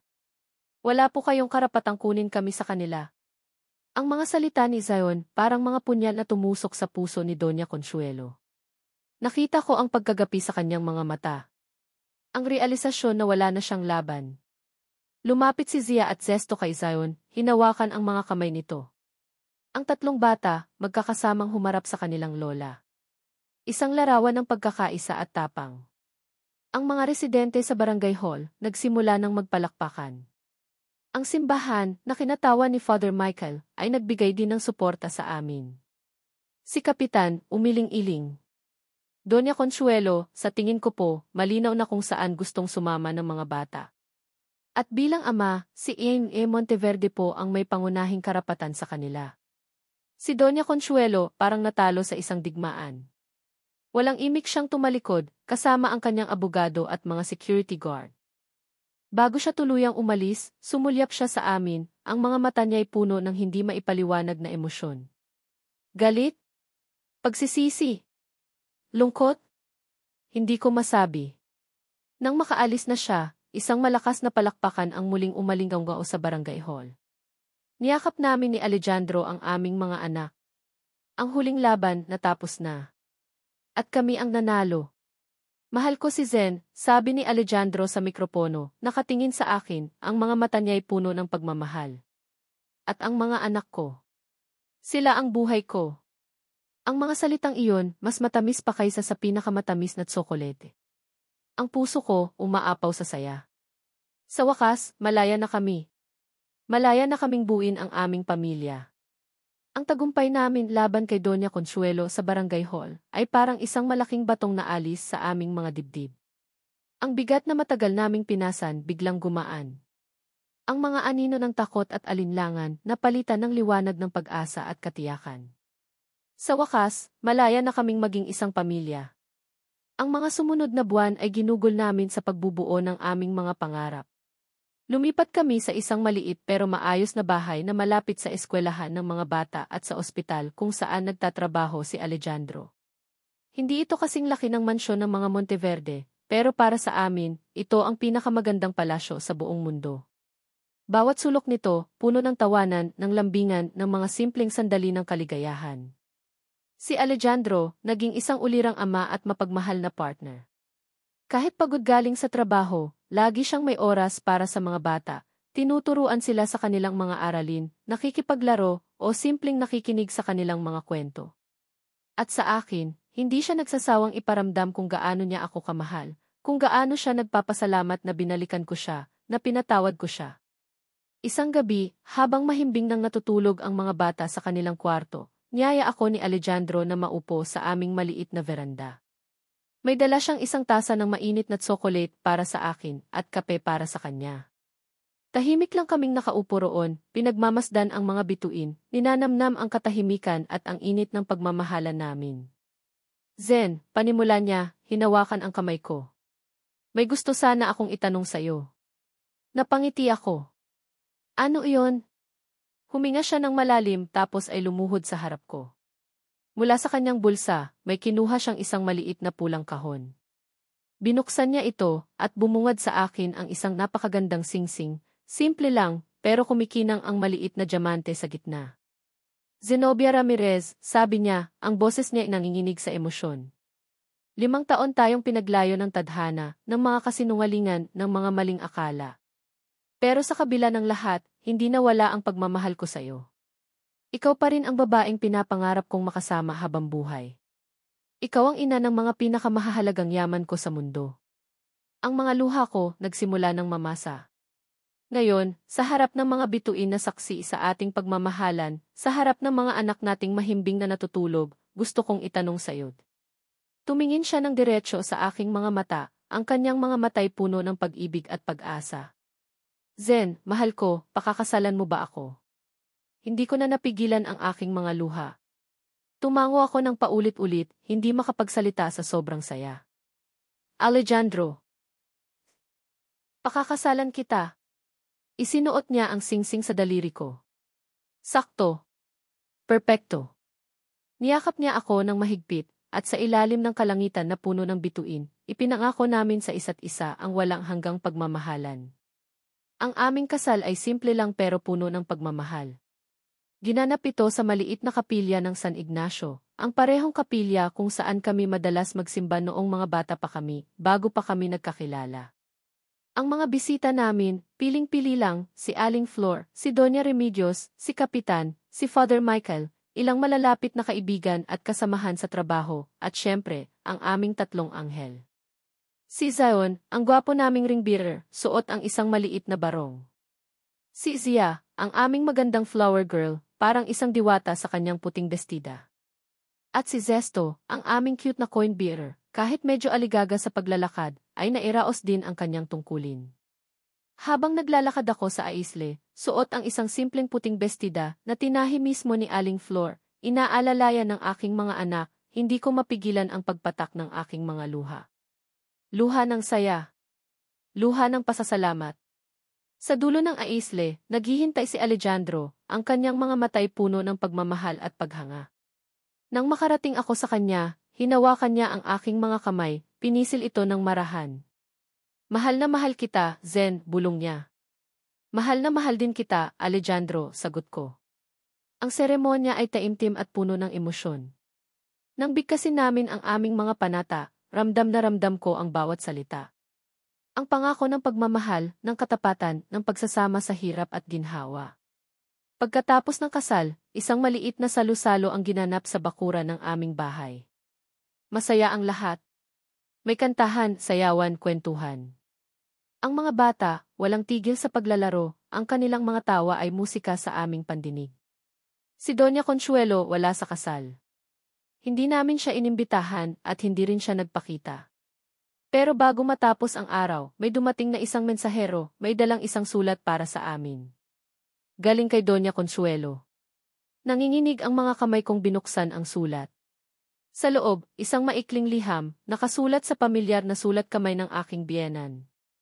Mahal kong Alejandro at Zenobia.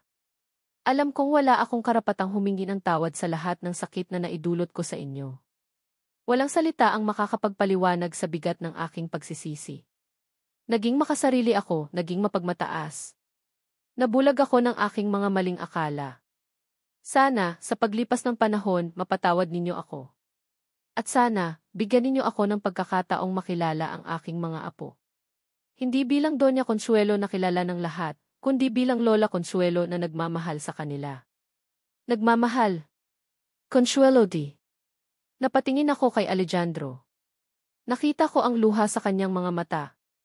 Niyakap niya ako. Panahon na para magpatawad, mahal ko, bulong ko sa kanya.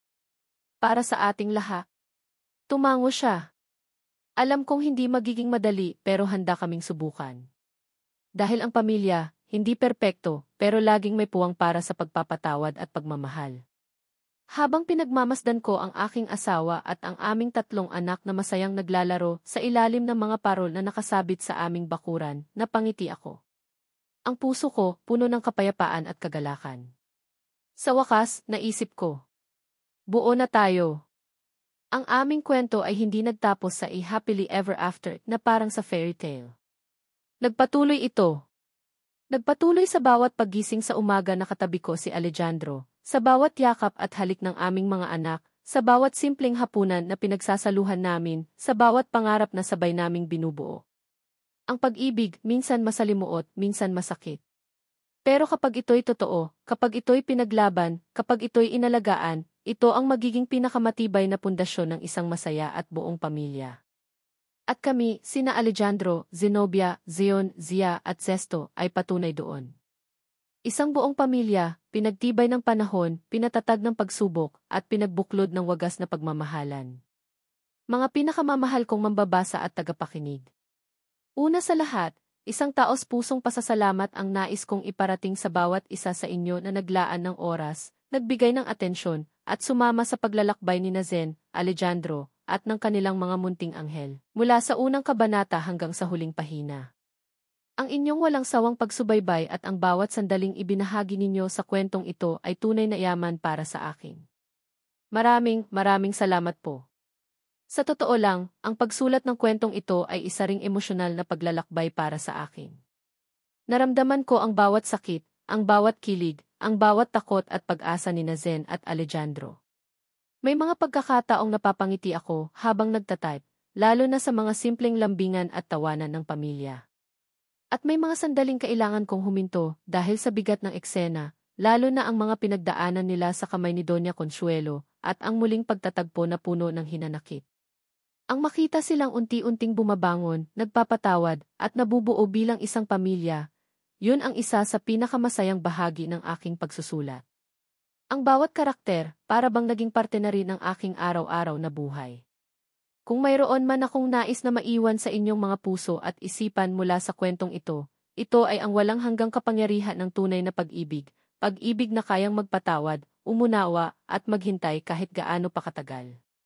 Ang kahalagahan ng katatagan sa harap ng mga pinakamabibigat na pagsubok, at ang di matatawarang lakas na ibinibigay ng pamilya, pamilyang hindi lamang dugo ang basehan, kundi pati na rin ang pagmamalasakit at pag-aalaga. Nais ko ring iparating na kahit gaano pa kadilim ang nakaraan, laging may liwanag ng pag-asang naghihintay, lalo na kung pipiliin nating harapin ito ng may tapang, pananampalataya, at bukas na puso sa pagpapatawad. Kaya naman, mga minamahal ko, inaanyayahan ko kayong mag-iwan ng inyong mga komento. Ano ang pinakapaborito ninyong bahagi ng kwento? Sinong karakter ang tumatak sa inyo at bakit? Anong aral ang inyong napulot na maaari ninyong baunin sa inyong sariling buhay? Ang inyong mga saloobin at pagninilay ay napakahalaga sa akin, at labis kong ikagagalak na mabasa ang mga ito. At kung nagustuhan ninyo ang kwento ni Zen at Alejandro, huwag po kayong mag-atubiling ibahagi ito sa inyong mga kaibigan, kapamilya, at kakilala para mas marami pa ang makasama sa ating munting komunidad ng mga mahihilig sa kwentong puno ng puso at aral. Muli, mula sa kaibuturan ng aking puso, maraming salamat po sa inyong lahat.